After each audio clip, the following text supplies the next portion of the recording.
Listen to verse 25. So Barnabas went to Tarsus. Why? Because a great many people are coming to the Lord. Because all of a sudden we're seeing this miraculous move of God. And Christians are being born again. So Barnabas went to Tarsus to look or to search for Saul. And when he had found him, he brought him to Antioch. For a whole year they met with the church and taught a great many people. And in Antioch, the disciples were first called Christians. Friend, why in the world would Barnabas go to Tarsus? This is about a 100-mile journey. Why not just get another local Christian? Well, you know, if you're a believer, if you're familiar with your Bible, this Saul, God's got an incredible plan for him. And he's going to help pastor this church. He and Barnabas are going to co-pastor this church. And then he and Barnabas are going to be sent out by this church. I want you to see the providence of God. Why not just grab an off-the-rack kind of Christian? Because God's not an off-the-rack kind of God. Because God has a very specific and intentional plan. And Paul is God's man for this place. And Barnabas knows it and goes to search for him.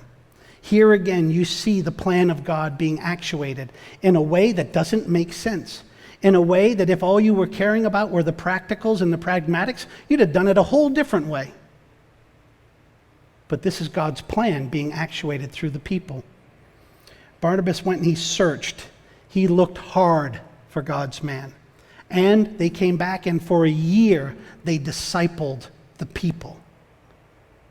Notice this, life on life, met with, taught, equipped for a year. You see, we don't just go to try to find baby Christians. We grow the found into mature Christians. It's the both and. We go and find the lost, and then we do what's necessary to grow the found. It's the both and. Specifically to God's plan.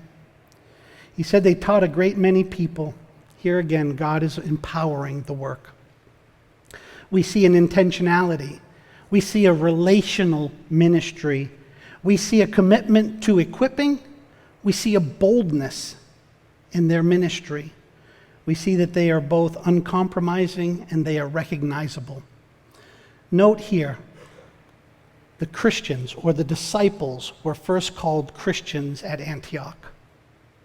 Why? Do you know that the word Christian is only used 3 times in the New Testament? Do you know that at this time it was a derogatory term? This is not a term of endearment. To be called Christian was not a loving thing. They were being mocked. And the Jews would not use this term because Christ ones would link them with the Messiah, because Christ means Messiah. So the Jews wouldn't even use this term because they didn't want to associate the Christians with a Messiah. This was a term that was given to the Christians by the Gentiles. They said, these people so act like this Christ, this Jesus, that we're going to call them Christ ones. That's what the IANS suffix means. Belonging to, followers of, in possession of. They're Christ ones. They're Christ followers. I heard a quote that came in the form of a question this week through one of the folks that I studied, and it just locked me up. I mean, just locked me up. I thought, wow, that's awesome. Let me share it with you. Here's the quote. If you were arrested for being a Christian, would there be enough evidence to convict you? Let me ask you again. If you were arrested for being a Christian, would there be enough evidence to convict you? And I say to you sadly that in most churches the answer would be no. I would get to go scot-free because you would find no Jesus in my life. And what Jesus you found would be superficial, and I could easily get out of that.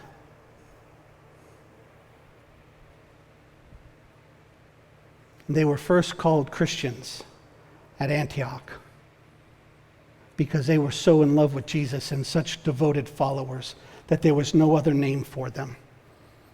Jesus was not a part of their life. Jesus was the point of their life. This is what it is to be the church. This is what I herald every time we get together, unapologetically. This is what I invite you to.